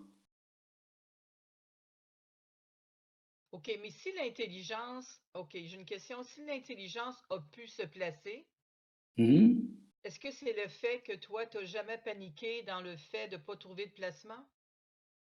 Mais ce n'était pas une question de paniquer ou pas paniquer, il n'y en avait pas. Donc, moi j'ai dit, il faut, dans la mesure où ils ont voulu qu'on aille là-bas, il y aura un placement. C'est évident, c'est obligatoire. OK. Et c'est pas un état de certitude, c'est un état de savoir. Ouais. Tu le sais. Tu as un programme, la personne elle doit être sur place pour pouvoir étudier, donc il y aura quelque chose qui permettra de la loger. OK. Donc, tu as un système qui te permet de voir que c'est une ouverture, comme je vous ai parlé, et tu as un système qui permet de voir que c'est une fermeture. Parce que la personne, pour l'ouverture, c'était une personne qui avait appelé, qui était un prof, qui disait je cherche une jeune fille qui soit propre, etc., qui soit étudiante et tout. Je peux la loger pas loin de l'université, pas loin de la Sorbonne et tout. Donc, vous allez pouvoir avoir votre fille pas loin de la Sorbonne, on n'a pas besoin d'utiliser les métros. Et nous, on a dit OK. Et puis, en fait, il dit, mais j'ai trouvé quelqu'un, il y a quelqu'un qui vient d'arriver et qui veut prendre la place. Bon, il a pris la place et tout ça, donc je suis désolé. OK, d'accord. Ça, c'était l'ouverture. Pour nous, on s'est dit, pour l'individu, il s'est dit, c'est une perte de chance, enfin, on n'a pas été assez rapide, ou enfin, tout ce que tu peux t'imaginer, tu vois. Et ensuite, on a trouvé donc l'autre appartement, qui était évidemment un peu plus cher que la colocation, et au moment où on commençait à faire les papiers et tout, il y a ce professeur, c'est un professeur, qui nous dit attendez, mais l'individu qui est là, ça va pas du tout. C'est un garçon qui fume, qui veut fumer à l'intérieur. Donc ça va pas du tout. Je l'ai renvoyé Donc, je peux prendre votre fille à tel tarif. Ben, pour moi, c'était la fermeture. Dans la mesure où c'est la fermeture, ça me confirme le fait qu'il faut que je la loge à l'endroit que j'ai trouvé. Donc, En c'était soi, bon. on peut dire que l'intelligence trouve toujours le moyen de démêler une situation. Ça mêle toujours, ouais, c'est ça, ça C'est ça te de démêle savoir, toujours une c'est situation. avoir confiance en son intelligence, c'est ça, c'est aussi savoir que l'intelligence va trouver d'autres chemins que les chemins que nous, on peut se faire par la réflexion ou par la croyance et laisser faire l'intelligence. Ouais, et puis, ils sont déjà tellement connus, tellement tracés, qu'on n'a pratiquement plus rien à faire. Et que c'est nos angoisses, nos craintes, nos peurs qui font que tu vis un mal-être dans ta vie. Tu ne peux pas vivre un bien-être en étant sans arrêt tiraillé, je suis d'accord, mais tu peux regarder la vie d'une autre manière en sachant qu'il y a de l'intelligence, c'est à l'intelligence de se débrouiller si elle a déterminé de faire ça de cette façon-là. Donc, en fait, on peut dire que la peur ou la crainte nous aveugle, en fait, nous empêche de voir ce que l'intelligence peut mettre en place. Ouais, c'est Moi, ça. ça nous empêche sans arrêt d'être détendu vis-à-vis de ce qu'on doit faire. C'est ça. Dès qu'il se passe des trucs comme ça, on pense à une discontinuité. Et donc après, on s'arrête que sur un pseudo-échec, alors qu'en fait, c'est juste une porte qui se ferme à cet endroit-là, mais pour ouvrir de meilleures portes. Mais je comprends souvent aussi, parce que pour en avoir discuté avec pas mal de personnes, qu'il y a à ce moment-là, à cet endroit-là, un saut de la foi. Souvent, les gens, ouais, mais faut croire en gros qu'on est programmé, et qu'il y a des choses qui sont ouvertes pour nous. Alors que finalement, quand les gens ils s'en sortent, après, ils écrivent, ouais, tout ce qui me tue pas me rend plus fort. Donc il y a quand même, ils ont bien conscience à l'intérieur, bien profond, que les choses s'organisent quand même, puisqu'on s'en sort toujours, d'une certaine manière. Mais effectivement, ça fait, quand on en parle, ça fait penser à un saut de la foi. Mais effectivement, comme tu disais, Franck, l'intelligence trouve sa route. C'est nous qui, par contre, pensons qu'on a une discontinuité dans notre vie, alors qu'en fait, c'est juste une continuité. Il ne faut pas s'arrêter sur une polarité négative, parce que c'est nous qui nous la foutons comme ça, quoi. Je dirais en plus, la crainte peut en plus nous amener à prendre des décisions foireuses, en fait. Hâtive parce qu'on veut se débarrasser de cette espèce de souffrance qu'on ressent, de peur, de crainte, et qu'on n'est pas à l'écoute, en fait, de notre intelligence. C'était en rapport avec une question que j'avais qui était pourquoi, sachant qu'à un moment donné, on a compris que la polarité, c'était qu'une polarité, et que c'était une énergie dans un sens et l'autre dans l'autre. Pourquoi finalement les humains sont tout le temps, enfin nous tous, sont tout le temps à retenir que la négativité? Pourquoi ça se prédominerait plus et ça s'incrusterait plus ou ça se cristalliserait plus dans nos âmes, dans nos corps, tout ce que tu veux? Parce que c'est ça qui fait mal. Ouais, d'accord, mais bon. Mais à un moment donné, on sait qu'il y a une polarité. On sait que droite-gauche, quoi. Au bas, gauche-droite, blanc-noir, chaud-froid. Quand à un moment donné, je me suis dit, et il y a des choses qui sont bien, que tu vas voir dans le futur. Tu sais que ça, c'est bien, ça va être favorable pour ton corps. Et je me suis dit, je vais empêcher que ça arrive. Ils m'ont dit, pourquoi tu veux empêcher ça? Ben, j'ai dit, parce que c'est prévu pour moi et je dois pouvoir faire ce que je veux. Et ça a été un choc. Ça a été un choc pour le système environnant. Parce que on est tellement habitué à ce qu'on réagisse sur de la douleur ou sur du désagrément que il t'envoie du bien-être uniquement avec la certitude que eux, ils ont, que tu vas accepter ça. Or, si tu n'as pas la certitude d'accepter ça, tu choques leur état de certitude, tu choques leur stabilité et tu es automatiquement mis sous forme comment dire, tu les inities. C'est-à-dire que ton intelligence favorise l'initiation de l'environnement astral. astral ou mental, peu importe. Non, je voulais modifier le futur de ceux qui avaient été déjà inscrits. Or, comme c'est une programmation, généralement, la programmation, ça coule. Et puis, si ça coule pas, on te met quelqu'un qui va te la faire à ta place. C'est-à-dire, il va prendre ton corps, il va te faire la programmation. C'est ce que je disais tout à l'heure, l'histoire du vélo. Et tu renverseras quand même la grand-mère à vélo, ou tu renverseras quand même la grand-mère sur ton vélo, peu importe. Mais ça sera fait, l'événement sera fait. C'est un peu comme quand on t'a dit, toi, que tu allais te casser la dent, tu te casses quand même la dent, même 5 ans après, tu te Ouais. casses la dent, parce que quelqu'un a pris à ce moment-là possession de ton corps pour faire le mouvement de te casser la dent. Et l'individu fera exactement la même chose pour te rendre quelque chose d'agréable. Que ce soit une entité astrale ou une entité mentale, elle prendra exactement le même mouvement pour faire le même, pour avoir le même résultat d'événement. Que ce soit bien ou que ce soit pas bien, que ce soit agréable ou que ce soit désagréable dans ta vie. C'est pareil. Tu seras obligé de passer par cet événement. C'est en ça où je me suis retrouvé en conflit avec eux, et donc ils m'ont donné un effet de perte de mémoire pour pouvoir placer leur système de volonté. Parce que ça les a tellement mis en émoi, le fait de refuser quelque chose de bien, que c'était plus du tout dans la logique humaine. Est-ce que tu l'as payé d'une autre manière?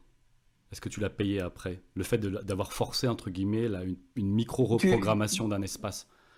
Tu le forces pas, parce que ils ont dit, bon, ben, on va mettre ça, on va être obligé de modifier ça sous une autre forme. On va être obligé de te donner la quantité de bien-être sous une autre forme, sans te l'informer,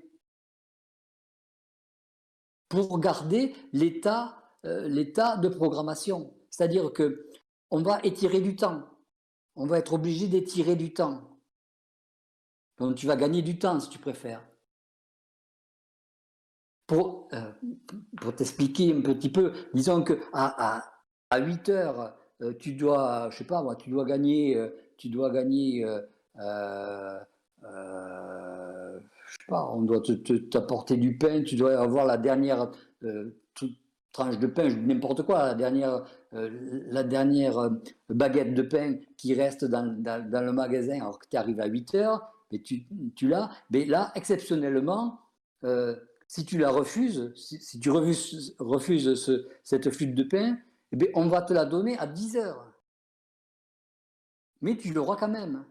Parce que tu auras oublié que celle de 8 heures, tu l'avais refusée. Ou même si tu sais que tu l'avais refusée et que tu seras content de ton état, on va venir te la mener à 10 heures, sans que tu l'aies demandé. Tu comprends? Il y a le voisin qui va dire, tiens, tu viens déjeuner avec moi, j'ai une baguette de pain. J'ai pu avoir une baguette de pain à 8 heures, Ouais, je vois. à tel endroit. Tu comprends? Ouais.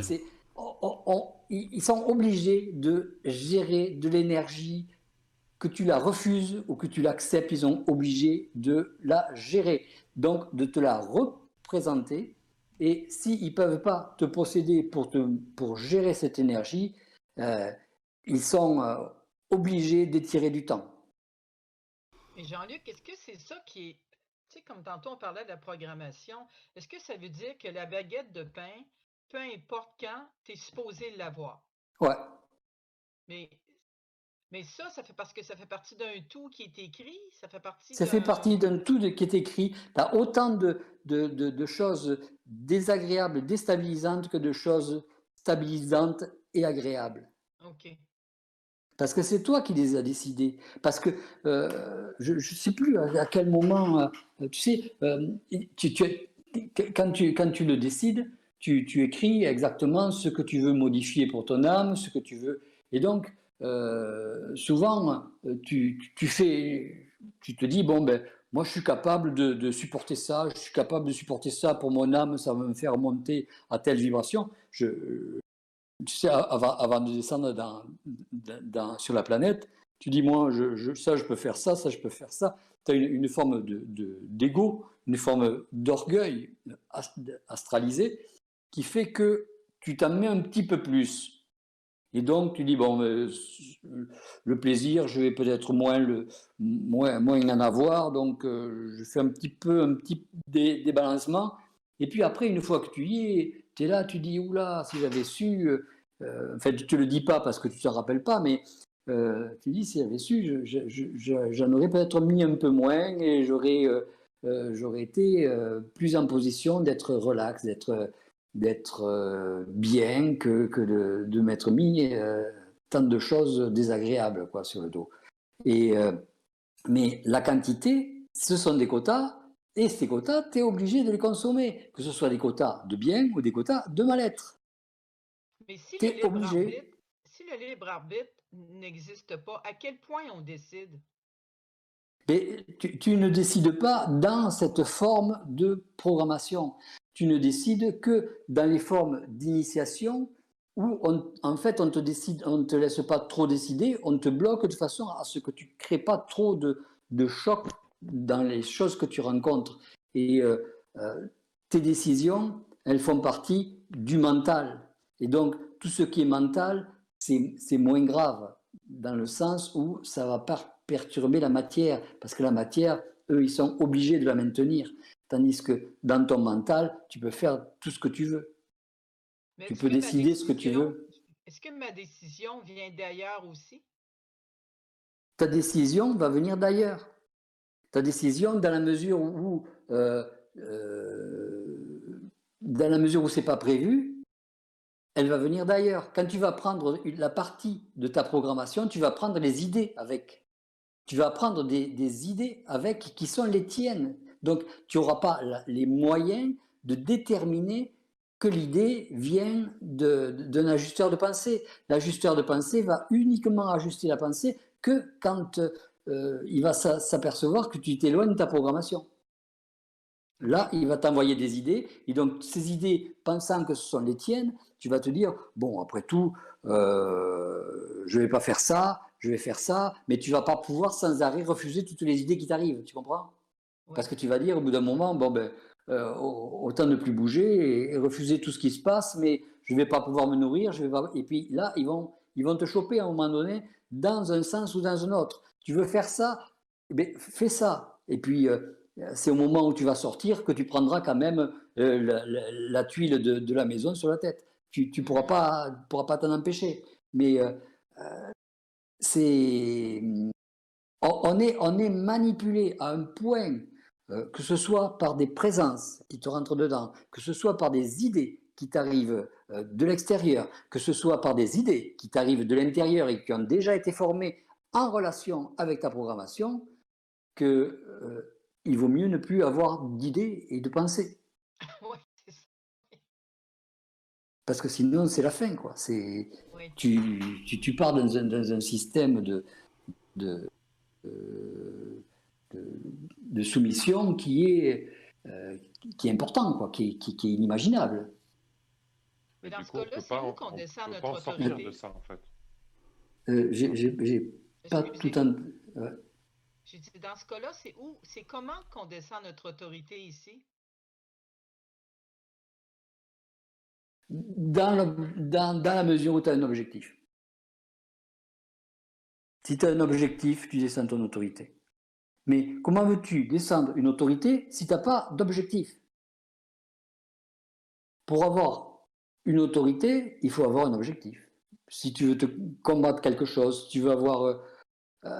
il te faut avoir un objectif, il faut savoir ce que tu veux faire. Parce que c'est bien d'avoir de l'autorité, mais l'autorité sans objectif, c'est une énergie qui est, qui est comme comme de l'uranium 235 fissible. Tant que tu ne le fais pas sauter, ça n'a aucune puissance. Ça reste radioactif, ça reste potentiellement dévastateur, mais ça ne fait pas d'effet. Franck, tu avais démarré quelque chose? Ouais, mais c'est bien, je vais continuer sur ce que dit Jean-Luc. Vas-y. Mais comment fait-on du coup pour définir un objectif? Sans, pour reprendre ce que tu as dit juste avant, hein, Jean-Luc, sans être influencé par les fameuses idées, les manipulations mentales ou émotionnelles venant des autres ou venant de soi. Comment déterminer son objectif, c'est ça C'est ça, la oui. question? Ouais.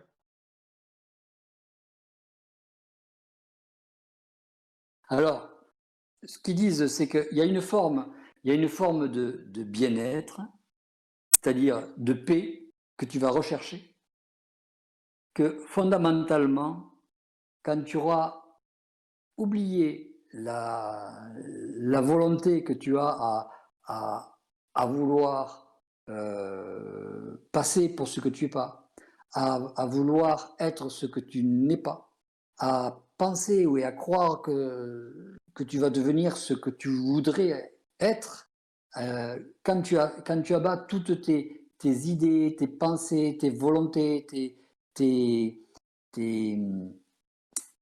suppositions, tes espoirs, ton émotionnel, ton image de toi, quand tu commences à oublier tout ça, tu sais ce que tu as à faire.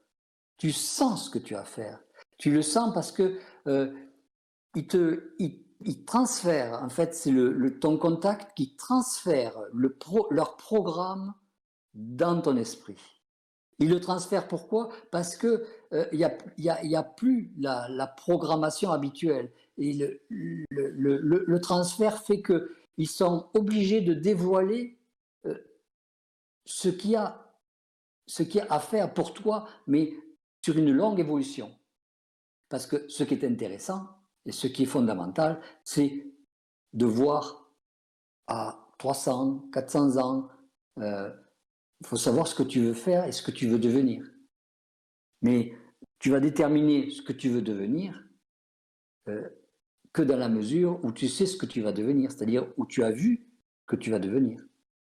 Si je ne parle pas pour devenir, être marié, avoir du muscle, enfin, toutes ces choses-là. Non, c'est savoir que tu veux développer ton mental pour pouvoir avoir accès par exemple, à connaître un nouveau langage mathématique, à connaître une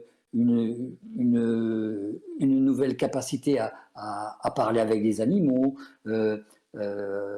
Toutes ces choses-là, tu sais, que tu n'as jamais envisagées. Toutes ces choses-là que tu t'es dit, tiens, je vais rentrer dans un langage mathématique, je vais connaître les mathématiques, je vais voir comment on peut fonctionner, et puis tu vas, en fonctionnant, en connaissant ce langage, et ça, on ne l'a pas encore appris, mais c'est comme ça que ça va fonctionner. Quand tu connaîtras le langage des mathématiques, tu vas rencontrer quelqu'un qui maintient ce langage des mathématiques. Et tu vas rencontrer une entité des mathématiques. Et cette entité des mathématiques va te mettre en contact avec d'autres entités des mathématiques. C'est le langage et la connaissance de quelque chose qui te permet d'avoir accès à la connexion avec les possesseurs, les créateurs ou les gens qui font fonctionner ça. Et ce n'est pas l'inverse. Parce que c'est un peu comme tu apprends le chinois. Une fois que tu connais bien le chinois, tu vas pouvoir parler chinois. Et en parlant chinois, tu vas rencontrer des Chinois. Et bien, dans ce sens-là, tu apprends ton chinois et eux vont venir te chercher, vont venir te rencontrer parce que tu sais parler chinois. Parce qu'ils voient que tu sais parler chinois. Ça se comprend comme ça? C'est pas du tout. Alors que nous, on pense que, bon, ça y est, je maintiens la langue, je connais la langue, je vais pouvoir aller parler avec. Je connais bien le chinois, maintenant je vais pouvoir aller parler avec les Chinois. Et bien, dans ce sens, chez eux, c'est je connais bien le chinois, et ce sont les Chinois qui viennent parler avec toi, qui viennent sonner à la porte. Bonjour, on vient parler chinois. C'est comme ça que ça se détermine ton futur, ta connaissance de ce que tu vas devenir, de ce que tu veux devenir. Si tu veux participer à la cosmologie, si tu veux participer dans des systèmes de nouveautés, d'échanges de force, ou d'infiniment petit, ou d'infiniment grand, il faut que tu puisses être à même de connaître ce langage. Il y a un langage pour tout. En fait, on a des objectifs à très très court terme, ou du moins qui restent très très matériaux, quoi, effectivement. Là, ce que tu nous dis, tout ce que tu dis, ça nous permet de se dire qu'il y a des objectifs à longue portée et qui dépassent la matière, quoi. Et c'est vrai que même si tout le monde essaie de sortir un peu de sa coque et essaie de se conscientiser pour faire très très simple, c'est vrai que ça nous amène à avoir des objectifs inimaginables d'une certaine manière, quoi, des fois. Oui, mais comme dirait Julie, ça sert à rien. Je suis d'accord, ça sert à rien. Parce que nous, on vit quoi? On vit 80 ans, 90 ans, 95 ans au grand max. On a commencé le supramental en 80, moi j'ai commencé en 88, et j'ai commencé à réaliser ça maintenant. Donc je réalise ça maintenant, mais il me reste combien de temps à vivre? 3 fois rien. Et puis tu n'as pas le temps de construire quoi que ce soit. Donc tu es obligé quand tu t'aperçois de ça, tu es obligé de te dire c'est vrai que ça c'est intéressant. Donc tu le démarres. Tu démarres ton truc. Mais c'est vrai. Tu démarres ta forme. Et puis au fur et à mesure que tu la démarres, tu prends du goût avec le peu de ce que tu as. Mais ce qui est marrant, et le restant est moins important. Et tu t'aperçois que plus tu trouves du goût dans ce que tu fais, et plus les événements désagréables diminuent.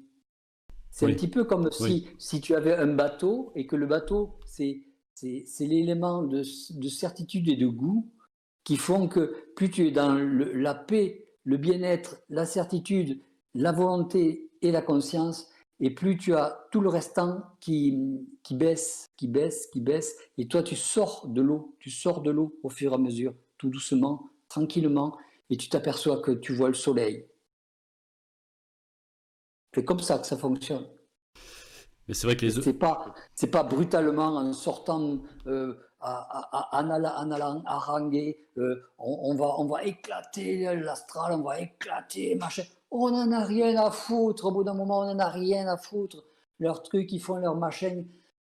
T'es plus un soldat, t'es pas un soldat, t'es pas là pour te battre. Ça, c'est pour les gens qui aiment bien se regarder la face en disant qu'est-ce que je suis beau, j'ai une belle arme. T'es pas Saint machin ou Saint, je sais plus quoi, il s'appelle le Saint qui se bat contre les dragons. Ça, c'est de la foutaise. On nous a balancé ça uniquement pour nous occuper l'esprit, pour faire en sorte qu'on n'utilise pas notre esprit, notre mental et notre conscience pour notre développement, mais qu'on l'utilise pour notre aspect, pour notre forme, pour notre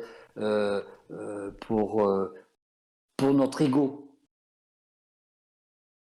En fait, les objectifs sont souvent en rapport avec notre physicalité. Dans l'idée, les gens en général veulent faire quelque chose comme, tu sais, un achèvement avant de mourir. Qu'est-ce qui peut nous faire attraper, mais même sans se déchirer à vouloir absolument, il faut absolument que je pense à un objectif qui dépasse ma mort, mais on comprend qu'une fois qu'on n'est plus trop flippé de la mort, qu'on sait que notre conscience, c'est un truc qui va être continu, que le corps, c'est juste un amas de viande avec une date de péremption.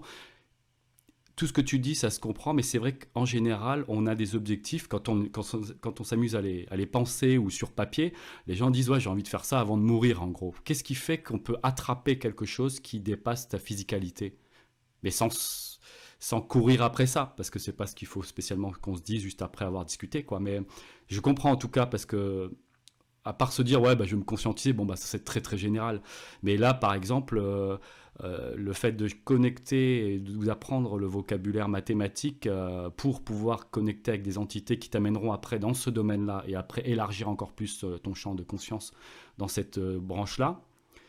Pour les gens qui veulent découvrir des nouveaux mondes, pour les gens qui veulent découvrir des nouvelles possibilités de leur être. Ce qui est intéressant, c'est pas tellement de découvrir des choses à l'extérieur, c'est de découvrir la capacité que tu as à les créer ou à les découvrir. C'est ça qui est intéressant. C'est ça qui est bien. C'est que c'est un peu comme tu parles avec des gens, tu vas à l'extérieur, puis tu t'aperçois qu'en fait, tu sais parler une langue sans jamais l'avoir apprise. Ah, ça va t'intéresser, tu vas te dire, tiens, ça je ne savais pas. Et donc, à partir de là, tu vas te dire, tiens, est-ce que je pourrais savoir parler une autre langue en m'approchant de tel individu? Parce que vous apercevez, avec votre état de conscience, que quand vous approchez d'un ingénieur, ben vous commencez, vous savez les idées de l'ingénieur. Quand vous vous approchez d'un agriculteur, vous voyez les idées de l'agriculteur et vous avez le langage de l'agriculteur. Même si vous n'avez jamais appris l'agriculture, même si vous n'avez jamais appris l'ingénierie, quand vous vous approchez de quelqu'un qui fait de la mode, vous avez les notions de beauté qui arrivent.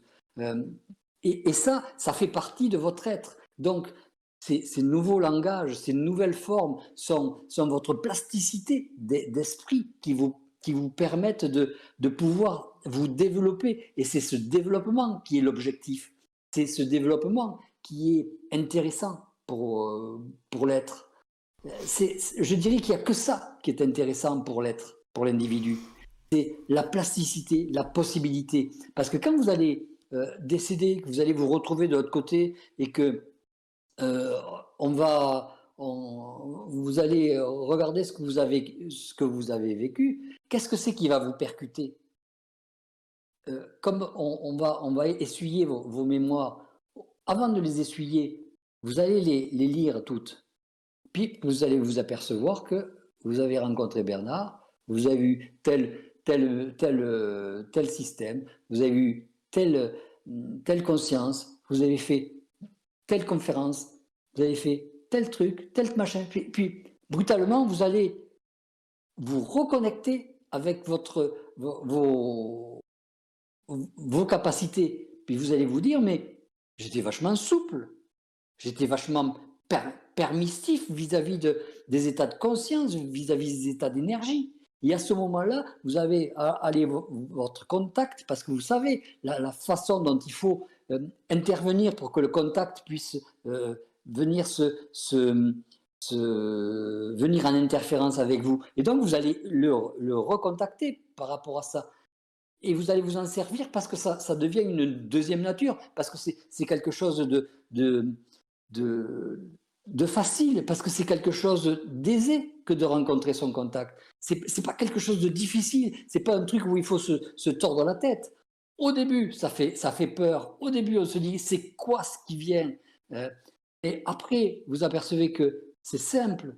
Il suffit d'attendre, il suffit de voir ce qu'il veut te dire. Il faut simplement faire du tri dans ce qui est telle vibration, telle vibration, telle vibration. Tu sais que cette vibration, c'est de la vibration astrale, cette vibration, c'est de la vibration mentale, cette vibration, c'est de la vibration supramentale. Tu fais ton tri. Et après, ton tri, mais tu le vois comme si c'était une lumière rouge, bleue, blanche, verte, et puis tu fais ton tri. C'est de la gestion de déchets, en gros. C'est quand tu mets des trucs en papier ou des trucs en plastique, tu sais exactement où ça va. Donc, c'est de la simplicité, c'est de la facilité. Et quand tu vas mourir et que tu vas te retrouver face à ça, ben, tu vas faire ton tri. Mais l'astral sait très bien que tu vas faire ton tri. Ils ne peuvent pas t'effacer immédiatement toute la mémoire, parce que qu'est-ce qu'ils vont en faire? Le mec, il va prendre ta mémoire, il va dire « Oula, c'est quoi ça? C'est quoi ces pensées? C'est quoi ces concepts et tout ça ?» Et puis, ça va développer l'individu qui va nettoyer ta pensée. Or, si l'individu commence à se nettoyer lui-même, il va commencer à prendre le pouvoir sur la zone astrale qu'il est en train de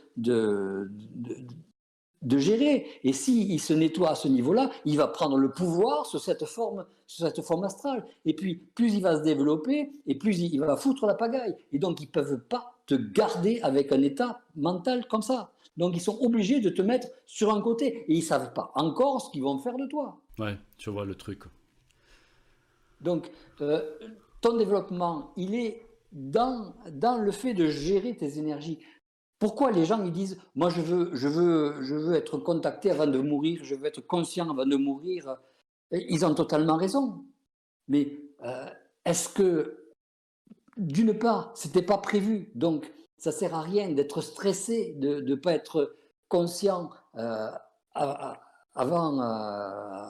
le programme. Vous faites votre programme, vous allez être conscient tranquillement parce que vous avez eu accès à cette vibration. Parce que vous avez eu accès à cette vibration, vous allez être dans un état de conscience qui va être progressive et qui va s'élargir progressivement. Que vous commenciez à la maternelle ou à l'université, vous allez avoir un état de conscience qui va se développer et qui va rester. Ça va rester. Et s'il y a une seule chose qui va rester, c'est ça. Le restant, ça va partir. Donc, le peu que vous faites, le peu que vous développez, ça se maintiendra et ça restera. Vous changerez ce que vous voudrez, mais ça, vous ne pourrez jamais l'effacer. Personne ne pourra jamais l'effacer. Même votre contact, si vous voulez l'effacer, il ne pourrait pas l'effacer parce qu'il l'a modifié. Et une modification dans l'univers, quand c'est modifié, c'est connu, c'est vu, c'est un nouveau langage. Donc, vous n'avez pas à vous inquiéter d'être conscient ou de ne pas être conscient avant de mourir. Le peu de conscience que vous avez, ça restera. Et vous le retrouverez. Ça marche? Je ne sais pas, sais pas qu'est-ce que c'était la question. Si c'est... Donc, au total, il faut faire de la gestion d'énergie, de la gestion de conscience. Faites de la gestion de conscience. Essayez de voir les développements de vos prises de conscience. Et c'est tout ce qu'il y a à faire. Le restant, gérez-le au mieux de ce que vous pouvez faire.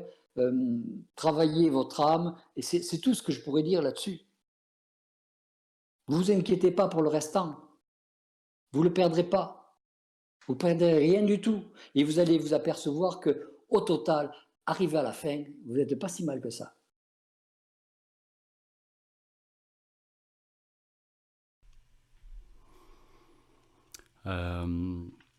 Pour les personnes qui veulent poser des questions, si vous en avez, n'hésitez pas, même si c'est vrai que là, ça nous a envoyé un peu loin des fois. Est-ce que des personnes ont des questions? Est-ce qu'il y en a qui sont encore là déjà? Parce que là, on est une 17. Est-ce qu'il y a quelqu'un qui Est-ce qu'il y a reste? quelqu'un? Ouais, il y a juste Franck qui doit partir parce qu'il travaille demain. Tu peux y aller, Oui. Franck, si tu veux. Ouais, je suis pas encore parti. Ok. Moi, ça m'a bien intéressé ce qu'a dit Jean-Luc parce que justement, j'ai fait le lien par rapport à ce que je discutais de l'écriture. Ouais. Parce qu'en fait, je me suis rendu compte en écrivant le premier livre, deuxième livre, troisième livre, super. Une facilité, donc ça correspond à ce que dit Jean-Luc. Tu vois, je suis dans ma programmation. L'information arrive, je suis dans le plaisir, ça coule, tout ça. Et ensuite, avec un regard plus extérieur, quand je regarde l'objet en lui-même, j'ai comme une sensation bizarre. Je me dis, mais ça, c'est de la personnalité, c'est quelque chose qui m'identifie, qui m'enferme, comme une espèce de périmètre qui a été délimité. Et on m'a mis dedans et on te dit, tiens, c'est ton territoire. Et je me dis, mais non, c'est pas mon territoire du tout.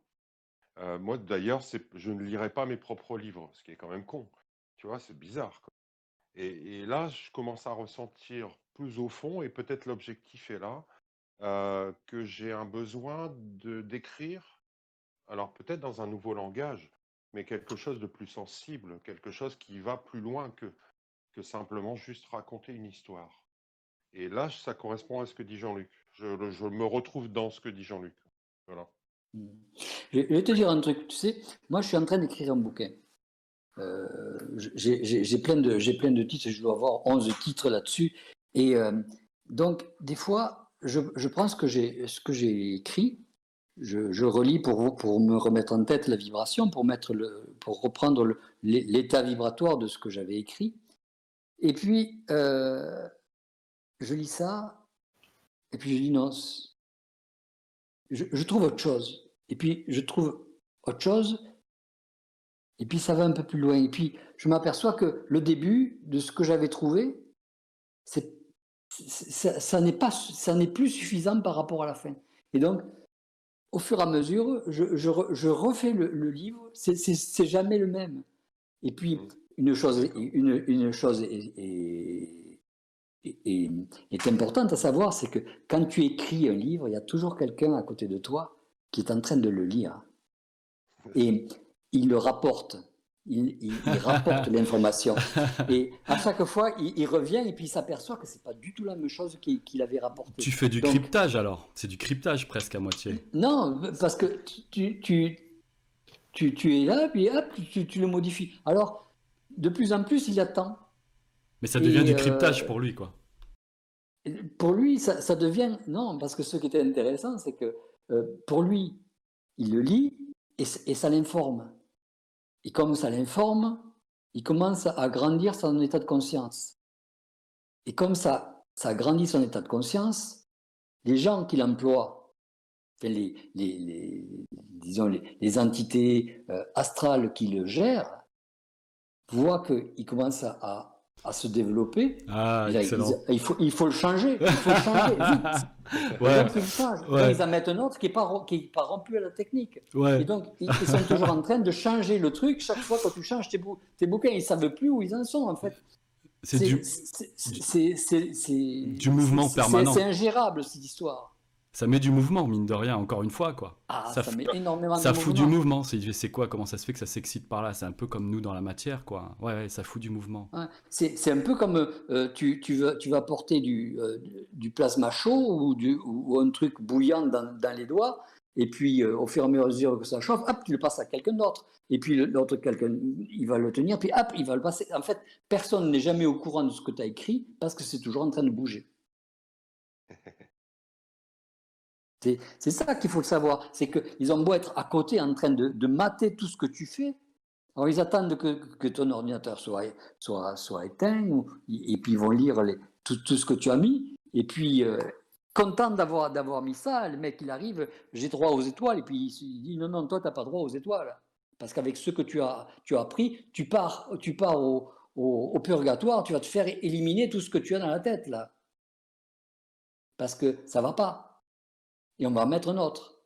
Et hop, et l'autre, il arrive, ça a changé, c'est pas du tout ce qu'il avait mis, parce qu'il garde en mémoire ce qui avait été écrit, puis ils s'aperçoivent que c'est pas superposable. Et quand c'est pas superposable, c'est que c'est en évolution. Et si c'est en évolution, on peut pas le garder. Tu comprends? Il y a tout un tas de mécanismes comme ça qui sont particuliers, qui sont ingérables. C'est ingérable, ça. Voilà, c'est simplement le petit détail que je voulais amener. Ouais, c'est très sympa. Merci Jean-Luc. Merci à tous. Merci, Je vous souhaite à bientôt. une bonne soirée ou une bonne après-midi pour les Québécois. Ciao Franck. Merci, au revoir. Edine, tu avais voulu démarrer quelque chose, vas-y. Du coup, je sais plus où j'en suis de trop, mais je croyais qu'il m'a fait comprendre des choses parce que moi, j'aurais voulu parler un petit peu de la gestion des énergies, puis en fait, là, ça a répondu au niveau où moi j'en suis, ça répondait bien, donc voilà. Okay. J'ai plus de questions, pas vraiment, pas pour l'instant. Voilà, gestion des énergies, si, je vais peut-être parler un petit peu de ça. Je voyais le corps physique et puis le corps vital, le corps émotionnel et le corps mental. Puis je me disais tout ça. Ce qui venait, c'était que chacun des corps, il avait un mode de fonctionnement optimal quelque part. Et puis je me dis, mais quand c'est réuni ensemble, il faut aussi qu'ils fonctionnent bien ensemble. Voilà, j'en étais là. Je me dis, bon, là, j'ai besoin, bah, effectivement, comme d'un nouveau langage. Hein. C'est quand tu as parlé de ça, je me dis, bah oui, c'est ça. Il y a quand même besoin d'un nouveau langage pour exprimer cette conscience-là, parce que on n'a pas vraiment les données, on a des données, des connaissances, on a des mémoires, mais ça suffit pas, quoi. Mais Ouais. quand il y a des informations un peu pertinentes qui viennent, bah, effectivement, je les note. Effectivement, des fois, ça change. Alors là, j'avais pas vu le côté qui gérait pas ça trop, là, ou qui s'était pas content, hein, de l'autre côté, des fois, mais quoique si, il y a des réactions, puis des fois, je suis obligé d'insister pour dire non, non, mais ça, c'est pas pertinent, on essaie de me remettre des mémoires, mais voilà, c'est encore un peu mélangé, mais je vois bien qu'il y a un besoin nouveau, il y a un besoin nouveau. C'est des mémoires ou ce que je peux lire à droite à gauche, ça suffit pas, quoi. Et on s'aperçoit que chaque corps qui a été formé par l'âme, que ce soit le corps mental, le corps émotionnel et tout ça, ont leur perfectibilité, ils ont leur profession. Chacun, si par exemple, tu vas prendre le corps physique, c'est le sportif, le corps émotionnel, c'est le comédien, c'est l'acteur, le corps mental, c'est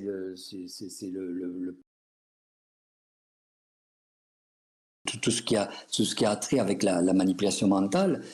Et chacun a sa technique. Et puis, si tu t'aperçois d'une chose, que tu vas travailler ton corps émotionnel, tu travailles ton corps émotionnel en dehors du fait de l'acteur qui va se forcer à pleurer ou à rire, tu peux avoir à gérer, par exemple, un choc. Tu as été choqué parce que tu as été surpris ou on t'a tapé sur la jambe ou n'importe quoi. Et puis, tu vas dire, tiens, je vais faire en sorte que ce choc s'évacue tranquillement, lentement, et tu vas pleurer lentement sur 2-3 heures, tranquillement. Ton évacuation d'énergie au travers des larmes va tomber tranquillement de la douleur ou du choc que tu as pris. Ou tu vas avoir le sourire pendant 4-5 heures, un sourire béat, parce que tu vas gérer une joie tranquillement qui est une augmentation, un excès d'énergie et d'apport que tu dois gérer. Et donc tu peux arriver avec chaque corps à avoir la disponibilité qui peut te fournir pour gérer le restant de tes énergies et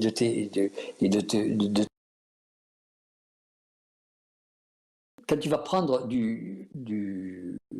l'état de conscience et que tu vas commencer dans ton état de conscience, si par exemple tu sens que tu n'arrives pas à l'expliquer, tu vas pouvoir prendre de l'énergie de ton état émotionnel et puis tu vas le glisser dans ton mouvement et tu vas te redonner du boost pour ton émotionnel, au travers de ton émotionnel, dans ton état de conscience. Donc, tu t'aperçois que tous tes corps peuvent être des assistants dans un développement et dans une forme de potentialité pour justement arriver à l'objectif que tu veux. Et c'est une forme d'union, une forme de non-personnalisation du corps émotionnel ou physique ou mental, mais c'est une forme d'union qui permet ton développement. C'est comme ça qu'il faut le gérer. C'est pas ah, je pleure, ah, je suis content, ah, je vais faire de la muscu, ou je suis en rage, je vais taper contre le mur parce que je suis mécontent, parce que je suis ceci, parce que je suis cela, parce que ton corps émotionnel te dit que tu es mécontent, parce que tu n'as pas compris ton état mental vis-à-vis de ça, ou ton impossibilité, ton impuissance. On vit sans arrêt des phénomènes d'impuissance. C'est fait pour ça, c'est fait pour arriver à chercher et à retirer ta possibilité et tes formes de colère, mais à gérer tes formes de colère. Si tu ne les gères pas au travers de tes de l'ensemble de corps que tu vas pouvoir réunir ensemble pour t'apporter une énergie que tu vas pouvoir gérer, ben, c'est que tu n'as rien compris. Tu es en train de faire quoi là? Tu fais comme un automate. On te dit de rire, tu ris. On te dit de pleurer, tu pleures. On te dit de chanter, tu vas chanter. Tu fais pas de la conscience, tu fais pas du supramental, tu fais de l'assistana à tes corps. Et non pas, c'est toi qui dois diriger tes corps dans le sens d'une énergie globale, totale et unique, et non pas chacun d'entre eux qui doit faire son marché, quoi. Tu D'accord. comprends? Oui, oui, oui, je comprends mieux parce que j'avais vraiment un doute de la façon dont tu le décris. Bah, c'est un peu ce que j'essaye de faire, là, l'assistanat, là, je sais pas, ouais, faut que ça aille. Bah, il y avait quand même l'idée qu'il y a une globalité, là, quelque part, que je ne cerne pas encore, mais c'est une idée qui vient. Ouais, mais tu t'apercevras que ce que tu peux pas faire par quelque chose, tu peux le faire par autre chose. Hmm. Tu as toujours la possibilité de faire tout ce que tu veux avec un de tes corps. D'accord, oui, ça, c'est intéressant. Ça va faire. Bon, je vais prendre ça et puis... On fera ça avec ça. Oui, oui,